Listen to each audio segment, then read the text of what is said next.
Hello and welcome to Physics is Awesome. Today we are going to discuss unit and dimensions. Okay,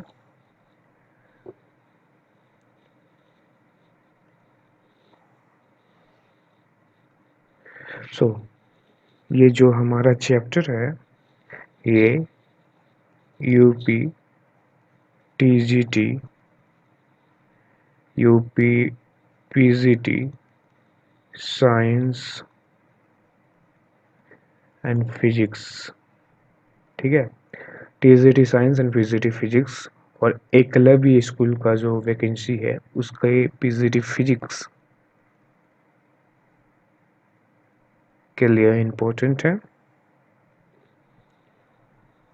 यहाँ पे TGT science वाले भी और PGT physics वाले भी इस वीडियो को देख सकते हैं क्योंकि ये चैप्टर दोनों में ही होगा आपका।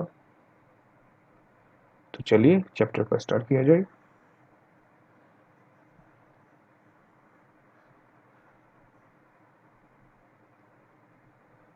पहला हमारा आता है, पहले हम जानेंगे what is a physical quantity. ऐसा कोई भी क्वांटिटी जिसको हम मेजर कर सकते हैं, जिसको माप सकते हैं, हम उसको बोलेंगे फिजिकल क्वांटिटी। ठीक है, जैसे कि आप लेंथ मेजर कर सकते हो मीटर में, है ना। लेंथ को आप मेजर कर सकते हो। So length can be measured, means that is a length is a physical quantity, ठीक है। और इस तरह हम किसी का मास, वेट, ये सब भी मेजर कर सकते हैं। तो जितना भी चीज़ों को हम मेजर कर सकते हैं, जितना भी क्वांटिटी को हम मेजर कर सकते हैं, उन सभी क्वांटिटी को हम कह सकते हैं फिजिकल क्वांटिटी या भौतिक राशि।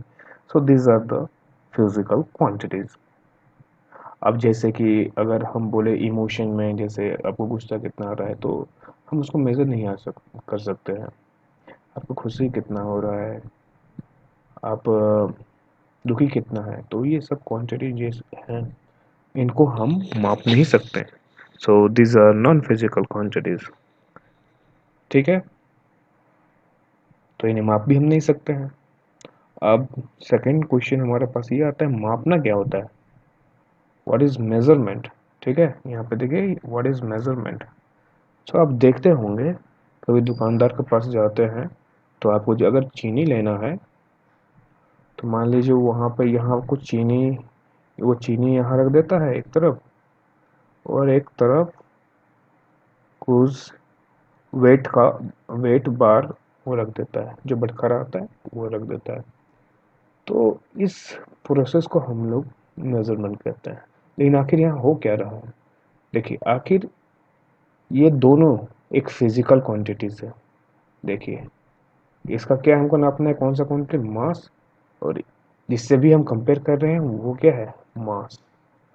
अगर हम मास ही निकाल रहे हैं ना चीनी का, तो देखिए यहाँ पर मापने में हम क्या किए, दो क्वांटिटी को रखे, दो फिजिकल दो सेम फिजिकल क्वांटिटी को हम यहाँ पे रखे, है ना, मास और यहाँ पे भी मास।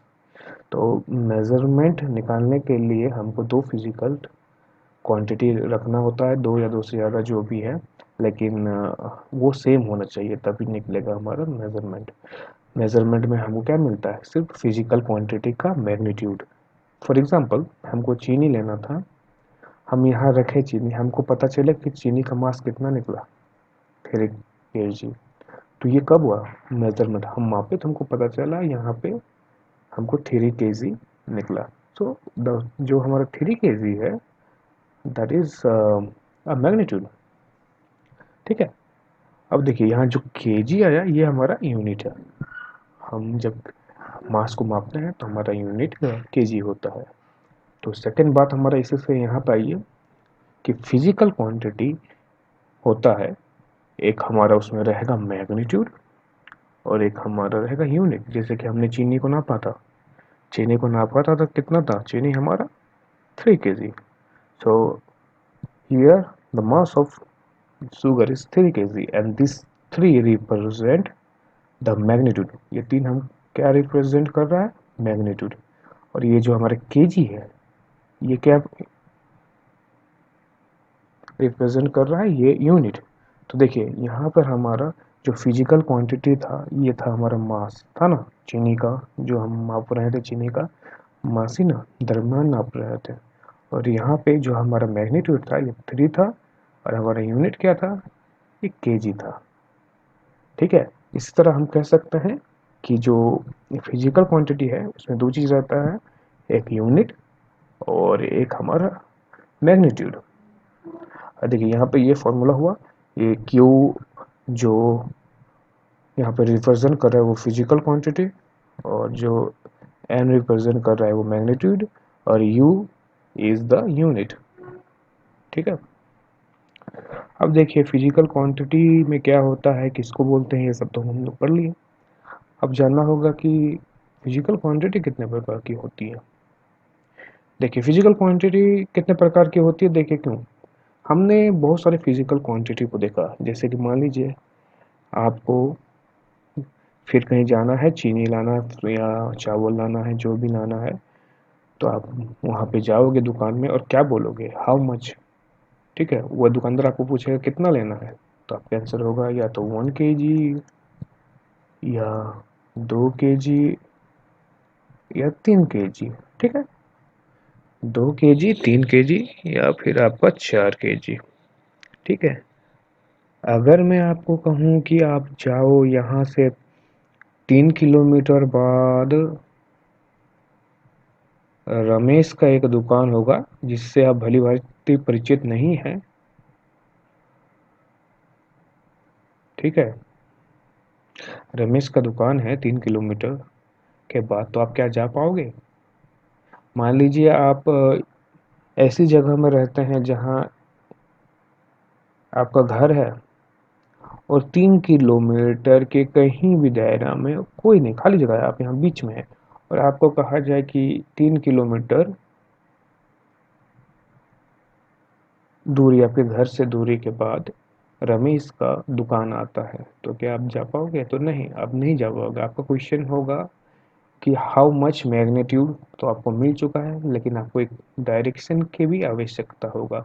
आप नॉर्थ में जाओगे, आप साउथ में जाओगे, आप ईस्ट में जाओगे, या फिर आप वेस्ट में जाओगे, है ना। ये नॉर्थ, ये साउथ, ये ईस्ट, या फिर वेस्ट, इधर ही जाओगे ना। या फिर आप नॉर्थ ईस्ट जाओगे, ईस्ट साउथ जा सकते हो, तो आपको एक डायरेक्शन की जरूरत है। ठीक है, इस कारण से हमने क्या निकाला, फिजिकल क्वांटिटी को वर्गीकृत किया, अलग अलग किया, क्लासिफिकेशन कर दिया, उसको टाइप्स में रख दिया। तो हमारा जो पहला टाइप्स आया वो है स्केलर क्वांटिटी। तो स्केलर क्वांटिटी वैसा क्वांटिटी को बोलेंगे जिसमें हमको डायरेक्शन का जरूरत नहीं पड़ता है, जैसे कि किसी का मास वगैरह है ना, मास लेना है, लेंथ लेना है, डिस्टेंस लेना है, ये सब में क्या चाहिए हमको? कोई भी डायरेक्शन की जरूरत नहीं है। So this are scalar quantity. और ऐसा फिजिकल क्वांटिटी जिसमें हमको एक डायरेक्शन का भी जरूरत है, जैसे डिस्प्लेसमेंट हो गया, आपका वेलोसिटी हो गया, आपका एक्सेलरेशन हो गया, इसमें क्या है, हमको डायरेक्शन का भी जरूरत है। तो इस टाइप के क्वांटिटी को बोलेंगे हम वेक्टर क्वांटिटी। ठीक है ना। आगे हमको पढ़ना है फंडामेंटल एंड डिराइव्ड क्वांटिटीज। तो हमने क्वांटिटीज को, जो फिजिकल क्वांटिटीज है, उसको और दो प्रकार से बांटा है।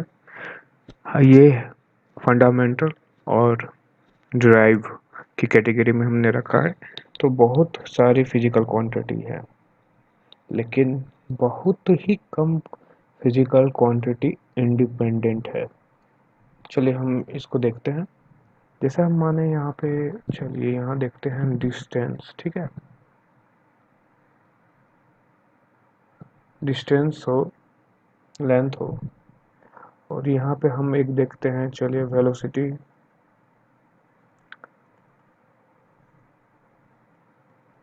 Time, work. देखिए ये जो डिस्टेंस हमारा है और यहाँ पे टाइम है, यही सिर्फ इंडिपेंडेंट है। क्यों? देखिए डिस्टेंस किसी भी दूसरे फिजिकल क्वांटिटी से बनाया गया नहीं है। ये खुद ही एक फिजिकल क्वांटिटी है जो दूसरे किसी भी फिजिकल क्वांटिटी से ना तो बना है ना फिर दूसरे फिजिकल क्वांटिटी के से डिपेंडेंट है।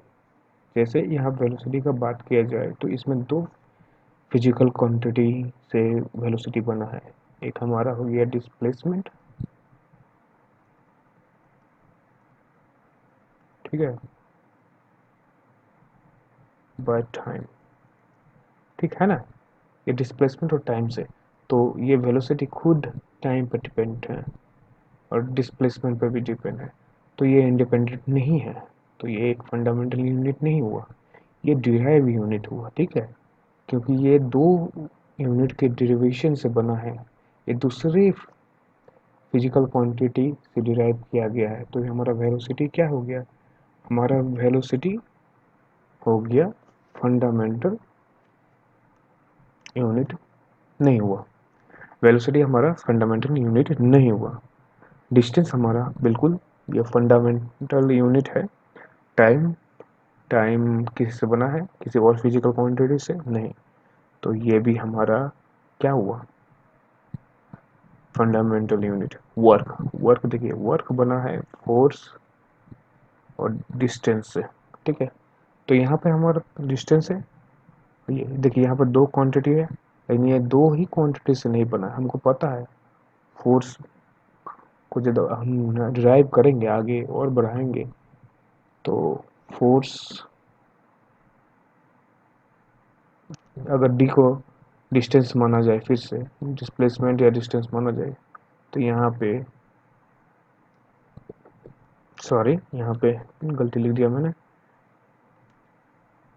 तो यहाँ पे फिर से ये डी बाई टी स्क्वायर होगा, इतने सारे क्वांटिटी टोटल में ये हमारा हो जाएगा डी स्क्वायर।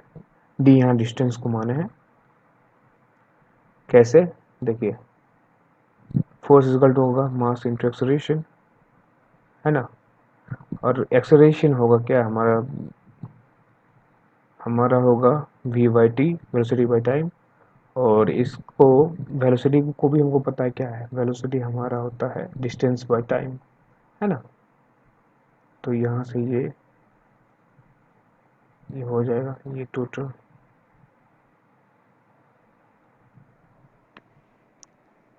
तो देखिए ये बहुत सारे क्वांटिटीज से मिलकर बनी है। देखिए यहाँ पे ये मास, डिस्टेंस और टाइम से बनी है। तो ये इंडिपेंडेंट हो ही नहीं सकती, ये डिपेंडेंट है मास पर, डिस्टेंस पर और टाइम पर वर्क।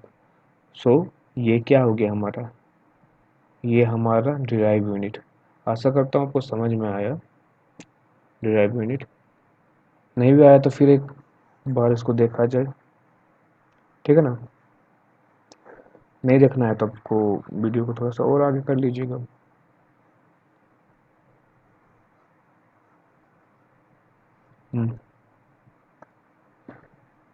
जैसे कि अगर फिर कुछ क्वांटिटीज़ को हम फिजिकल क्वांटिटीज़ को देखें, जैसे कि लीजिए चलिए मास को हम देखते हैं,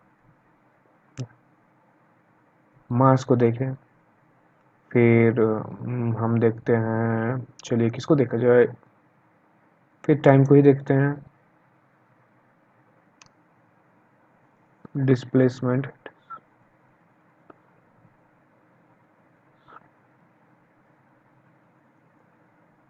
ठीक है।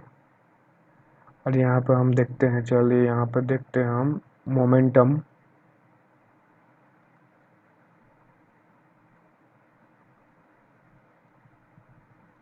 मोमेंटम, ठीक है। इतने क्वांटिटीज़ को देखते हैं।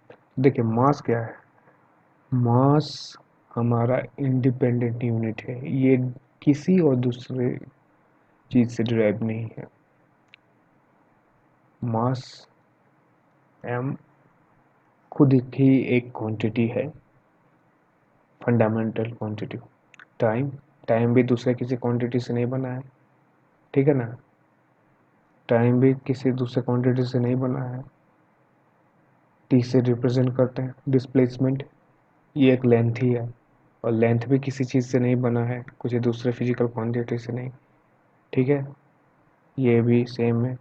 मोमेंटम, यहाँ देखिए मोमेंटम का मतलब होता है मास इनटू वेलोसिटी, और यहाँ पे देखिए मास और वेलोसिटी जो है, मास तो यहाँ पे देखिए एक फंडामेंटल यूनिट हो गया, वेलोसिटी फंडामेंटल यूनिट नहीं है, वेलोसिटी का मतलब होता है डिस्प्लेसमेंट बाय टाइम। तो यहाँ मोमेंटम तीन चीज़ों पर डिपेंडेंट होती है, एक मास पे, एक आपका डिस्प्लेसमेंट जो कि लेंथ है, एक टाइम पे। तो इतनी सारी जो क्वांटिटीज़ हो गई, ये हमारी क्या होगी, फंडामेंटल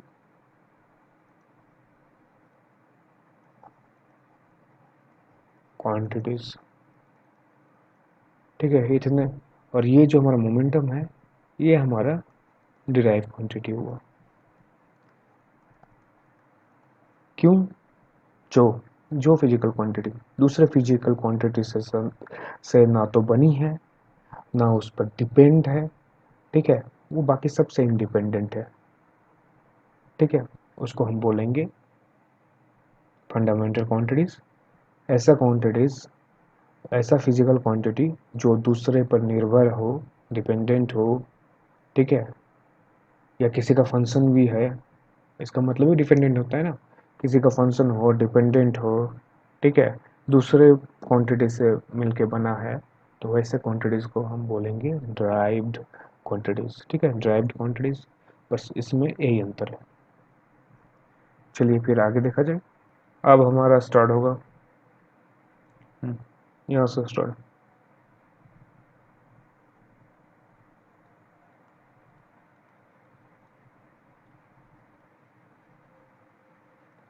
फंडामेंटल यूनिट्स।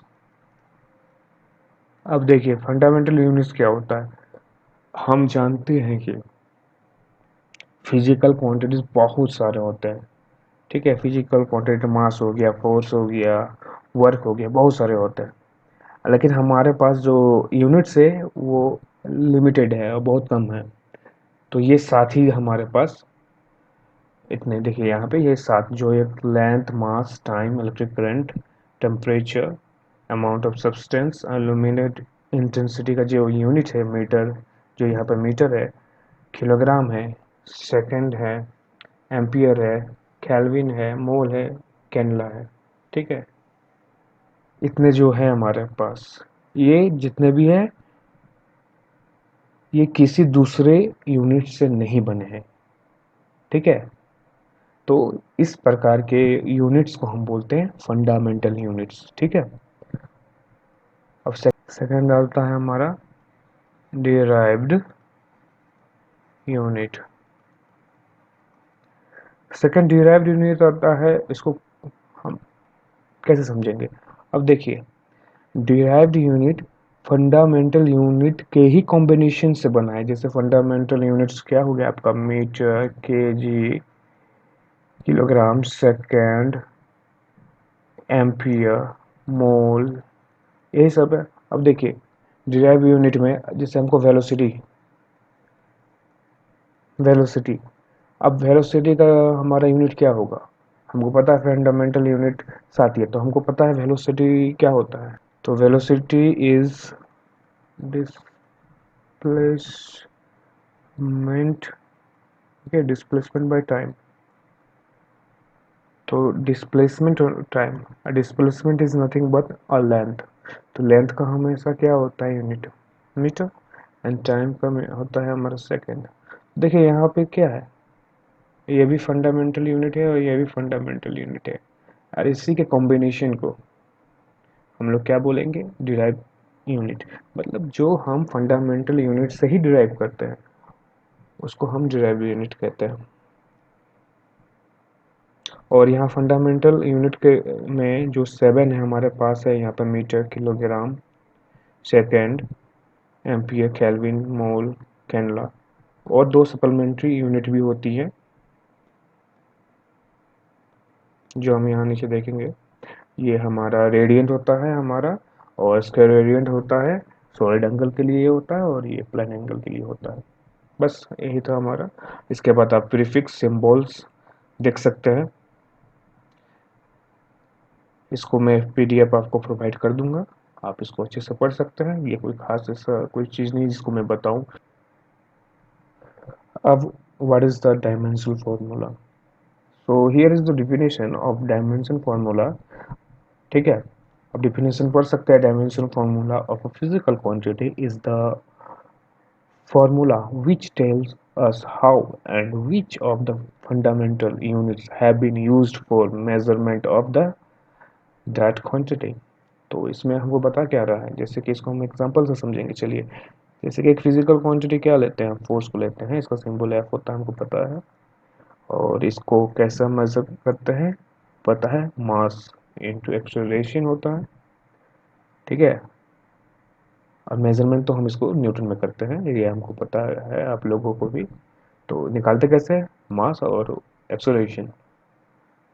इसको और सिंप्लीफाई हम लोग करते हैं, नहीं नहीं, थोड़ा सा तोड़ते हैं इसको, और तो हमको क्या मिलेगा, एक्सेलरेशन इज क्या होता है, वेलोसिटी बाय टाइम।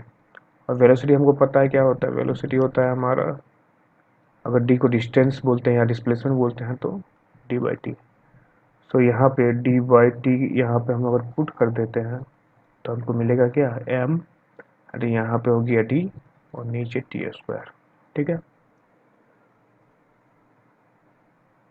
तो डायमेंशनल जो फॉर्मूला है वो हमको बताएगा कि कौन कौन सा, ठीक है, कौन कौन सा फंडामेंटल, याद रखिए फंडामेंटल यूनिट, पहले पढ़े थे ना फंडामेंटल यूनिट क्या होता है। फंडामेंटल यूनिट उसी को ही बोलते हैं जो किसी दूसरे यूनिट से बनी नहीं होती है। फंडामेंटल का मतलब तो वही होता है जो किसी दूसरे से नहीं बनी है, हुई है। ठीक है, तो फंडामेंटल यूनिट की इस फिजिकल क्वांटिटी का मेजरमेंट में, जैसे ये फोर्स है, फोर्स के मेजरमेंट में कौन कौन सी फंडामेंटल यूनिट यूज की गई है। तो हमको पता है यहाँ पे कौन कौन सा यूनिट यूज किया गया है। यहाँ पे मास यूज किया गया है, वहाँ इसका लेंथ ये यूज किया गया है, और टाइम यूज किया गया है।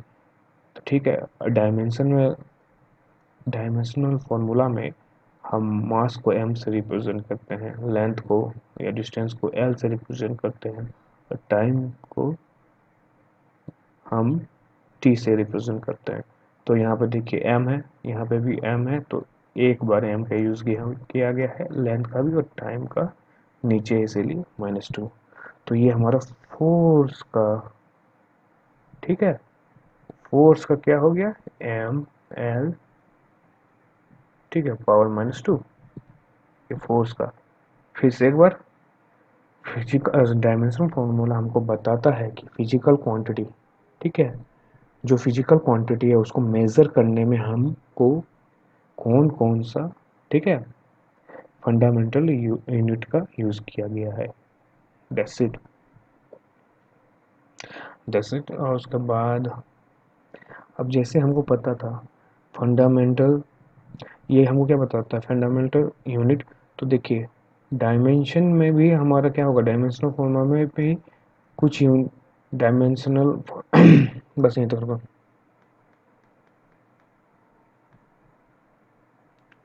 अब यहाँ पे देखिए, यहाँ पे कुछ टेबल्स दी गई हुई हैं डायमेंशन को, आप लोग इसको पढ़ सकते हैं और याद भी कर सकते हैं। ऐसा कुछ याद करने के लिए इसको है नहीं, आपको डायमेंशनल फॉर्मूला किस तरह लिखते हैं हमको तो पता है, आपको सिर्फ और सिर्फ फंडामेंटल टर्म में उनको तोड़ना होगा। जैसे कि मान लीजिए हमको निकालना है एक्सोरेशन का, ठीक है, ए, हमको पता है ए इज बी बाई टी, और वेलोसिटी क्या होता है, डिस्टेंस बाय टाइम, तो ये हो गया।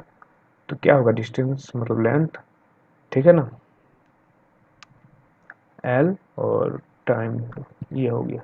अब ऐसे निकालना हमको वर्क, ठीक है, हमको पता है वर्क, वर्क क्या होता है, फोर्स इनटू डिस्टेंस।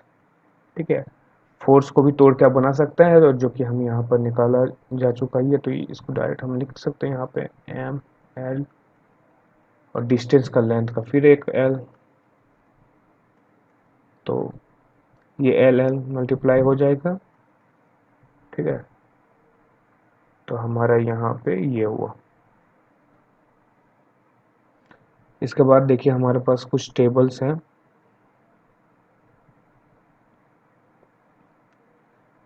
आप इसको चाहे तो याद कर सकते हैं, ऐसा कोई याद करने का कोई फ़ायदा नहीं है, मैं इसको पीडीएफ प्रोवाइड कर दूंगा, फॉर्मूला से आप आराम से बना सकते हैं, ऐसा कोई दिक्कत नहीं है। इतने सारे दी हुई है, मैं आपको ये सब पीडीएफ प्रोवाइड कर दूंगा, डिस्क्रिप्शन बॉक्स में आपको दे दूंगा लिंक। तो यहाँ पे कैरेक्टरिस्टिक्स डायमेंशंस के दिए यहाँ पे कैरेक्टरिस्टिक डायमेंशंस के दिए गए हैं। तो फर्स्ट जो हमारा डायमेंशन का कैरेक्टरिस्टिक्स है, तो कैरेक्टरिस्टिक फर्स्ट है हमारा, dimension of a physical quantity are independent of the system of unit. ठीक है, यहाँ बोल रहा है हमको कि डायमेंशन जो है किसी भी फिजिकल क्वांटिटी का वो इंडिपेंडेंट है किससे, सिस्टम ऑफ यूनिट से। बिल्कुल, क्योंकि अगर हम बात करें फोर्स की या किसी दूसरे भी चीज़ की, कोई भी फिजिकल क्वांटिटी है, लेट्स सपोज फिर से फोर्स को ही मानते हैं, अगर आप इसको किसी भी सिस्टम ऑफ यूनिट से देखें, तो एम के एस से देखें, एस आई यूनिट से देखें, किसी भी सिस्टम से देखें, तो जो इसका डायमेंशन होगा दोनों में सेम होगा, दोनों में ये फोर्स इतना ही रहेगा। ठीक है, तो इसका कहने का मतलब है ये सिस्टम ऑफ यूनिट पर डिपेंडेंट नहीं है, उससे कोई फर्क नहीं पड़ता है।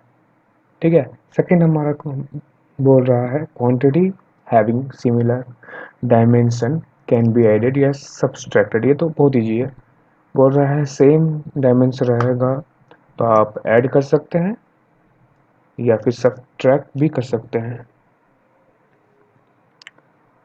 फिर हमारा तीसरा, dimensions of a physical quantity can be obtained from its unit या वाइस वर्सा।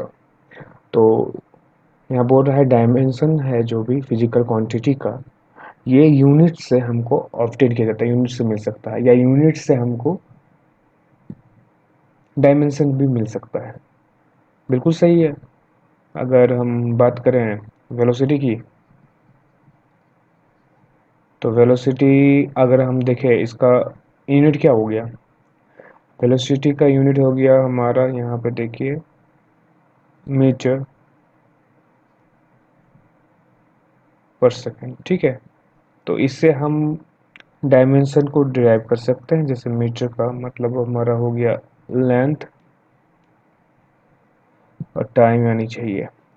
ठीक है, या फिर इससे इसी को हम चेंज कर सकते हैं यूनिट में, ये डायमेंशन को भी हम यूनिट में चेंज कर सकते हैं।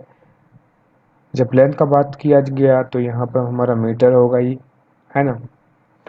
टाइम का बात किया गया तो सेकंड होगा, और यहाँ पे देखिए ये पावर -1 है तो ये नीचे ही आएगा। तो यही कह रहा है हमारा तीसरा नंबर। ठीक है, कि किसी भी फिजिकल क्वांटिटी का जो डायमेंशन है वो हम यूनिट से निकाल सकते हैं, या फिर यूनिट से हम डायमेंशन निकाल सकते हैं, या डायमेंशन से या हम यूनिट निकाल सकते हैं, सेम है। अगर और चौथा नंबर, हमारा जो चौथा नंबर है ये बता रहा है कि टू डिफरेंट फिजिकल क्वांटिटीज में हैव सेम डायमेंशन। मतलब दो अलग अलग फिजिकल क्वांटिटी का डायमेंशन सेम हो सकता है, बिल्कुल हो सकता है। जैसे कि चलिए हम देखते हैं, अगर बात किए मोमेंटम का, ठीक है, मोमेंटम और उसी के साथ इम्पल्स का भी, तो ये दोनों की जो यूनिट है हमारी सेम है, या फिर हमारी जो डायमेंशन है वो सेम है दोनों की। कैसे, देखिए मोमेंटम का मतलब क्या होता है, mass into acceleration, sorry mass into velocity. Impulse का मतलब होता है फोर्स इनटू टाइम, है ना, यही होता है ना जी।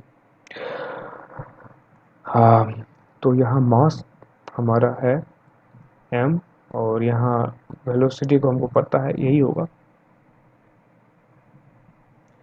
और इसी तरह यहाँ पर आप देख सकते हैं फोर्स का भी हमको पता है, फोर्स का होता है ये हमारा डायमेंशन, और टाइम का फिर हमको इसके साथ मल्टीप्लाई करना होगा।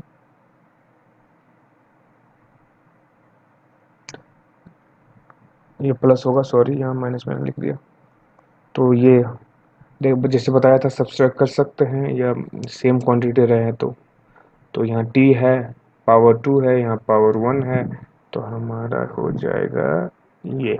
देखिए ये और ये दोनों सेम है बिकॉज इनकी यूनिट्स भी सेम है।